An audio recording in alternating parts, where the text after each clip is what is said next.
Join me for this no-mod settlement tour of Oberland Station. It's a law-friendly farm fort and trade post. It's a scrappy playthrough build with lots of cool features. Plus we have some tips and tricks for new builders. You won't want to miss this one.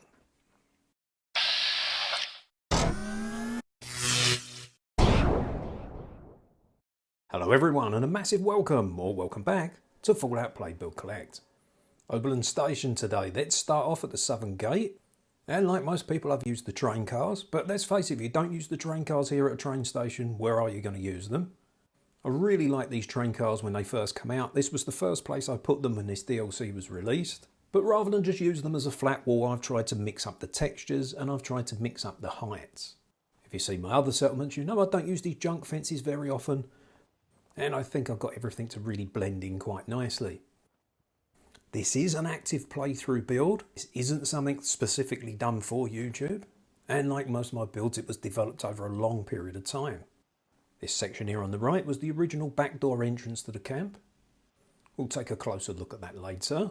Here on the left we have a shotgun turret facing in and a standard turret facing out. Now this whole defensive section over here on the left never used to be here originally. This was added much later on when I moved from Xbox One to Xbox Series X and had a bit more space. And I had the idea of perhaps this was a train that was transporting the artillery piece, and they've pretty much just left the train cars in place and repurposed them. You can see I have some storage there for the shells for the artillery piece. This guard post fits in the gap really nicely, and this chap can look out over the water processing plant.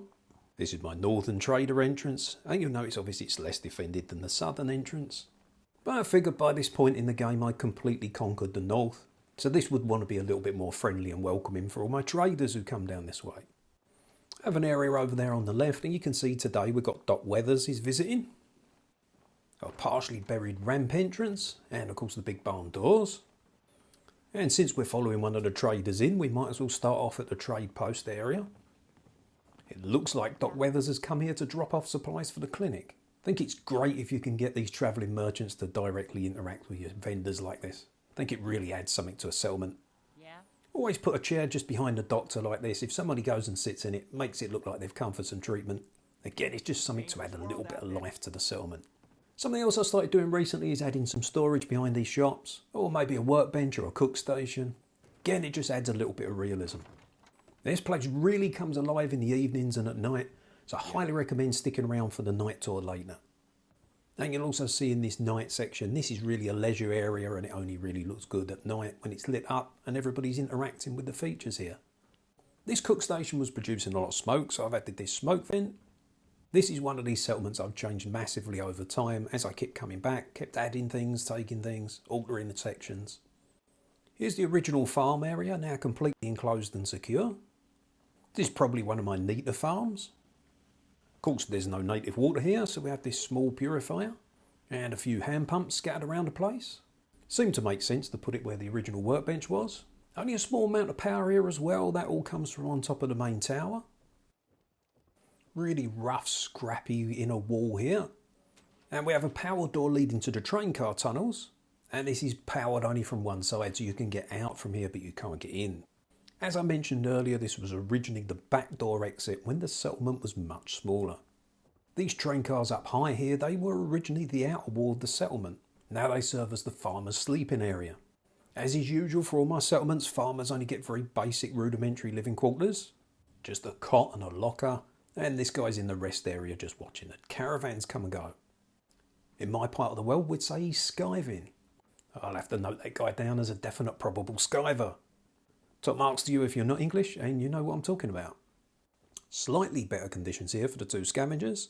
Obviously they're armed, so they need weapon racks. And I decided to extend out the back here. I can't even begin to tell you how difficult it was to add these train cars on and make them match up with the ones that were already there. The trees caused problems, the edge of the settlement caused problems. I don't know how many times I had to change this and alter it. In the end, I'm very pleased with the really odd, scrappy way this came out. This section's for defence and observation of anyone coming towards the southern door. And somehow I found a way to get the stairs all matching up and all the little fences all fitted in. Overall, I really like how weird and quirky it is. This is the observation area over the gate. You can't actually build anything here because of the way the floors work in these train cars.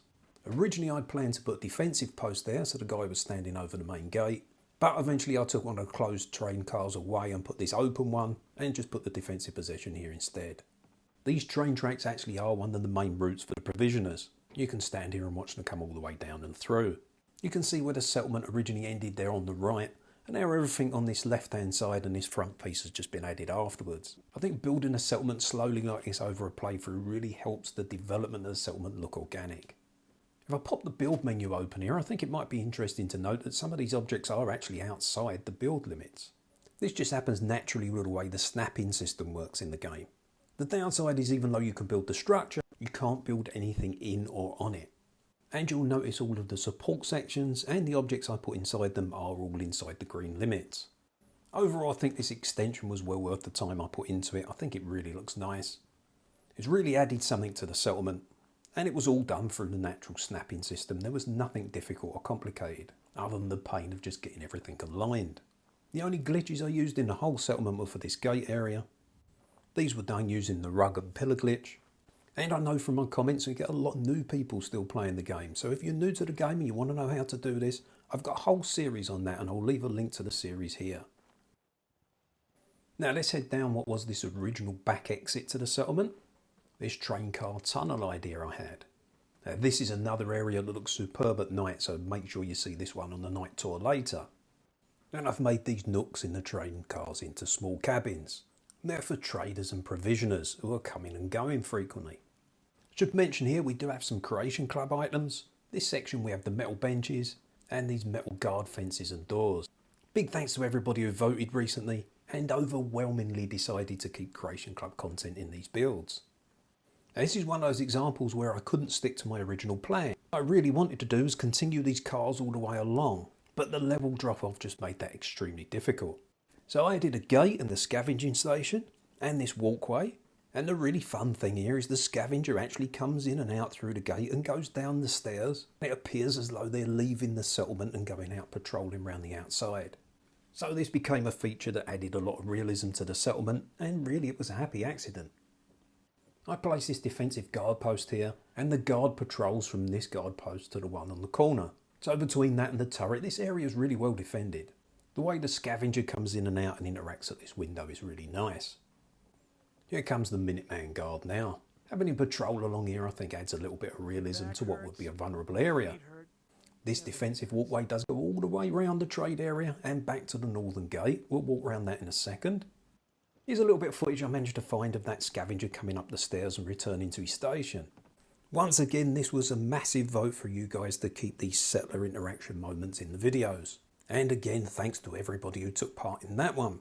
Bizarrely, after 7 years playing the game, this is the first time I experimented with putting these wire fences on top of a wall like this. I actually really like how they've come out like this. I think it matches the scrappy style. What do you guys think? And you might notice as we travel around this walkway, that I experimented with wiring this up with the conduit. On Xbox One, this just took up too much space. But now, thanks to being on Series X, it's a lot easier to fit this in. And you may have noticed this has been cropping up a lot more in the last couple of builds. I didn't want to put it everywhere. The wiring around the tower is still the original wiring, still really scrappy, but I think it made a lot of sense to put it along a walkway here. It's also really useful for attaching those lights and the radiant power pieces. Like I must say, it's a massive pain to get aligned. So as we move up to this Minuteman marksman who looks over the northern gate, you can see here I've used the spotlights, the radiant pieces, and the lamps. Now we're heading into what is the Minutemen's barracks side of the settlement. Here we have the second Minuteman scavenger, we have all the workbenches in here, we have some water. And as we head up into the original tower, we find the Minutemen have turned this into their operations centre. It's a pretty simple setup. She's got a map on the wall, a terminal, a population management computer, and of course a freedom radio. And if you're wondering how I get things to sit on the guard desks, there's actually another small desk just placed under it. Again, no glitches were needed, it just sits in there naturally. Onto the Minutemen barracks now. I've done quite a few of these in this style, but I've mixed things up in this one. I think this one's probably my favourite of all the ones I've done. And I think mixing those bunk beds from Creation Club in with the normal beds just really adds something to this. So just before we head to the night tour, I'd like to say don't forget, if you're really enjoying the video, don't forget to leave me a thumbs up, My upload schedule is variable, so you might want to subscribe and hit the notification bell. As always, I'm deeply grateful for all the support you give me, and I really enjoy all the interaction with you guys. For those that ask for support options, they're there for Buy Me a Coffee and on Patreon. And there's now also the option of superfans on YouTube. If you'd like to join the support community, stay tuned to the end of the video. Mentioned earlier in the video about running opinion polls, constantly taking your guys' suggestions on board, interacting with you guys and asking your opinions in these polls. Massive thank you to everybody who's taken part so far, and there's lots more to come.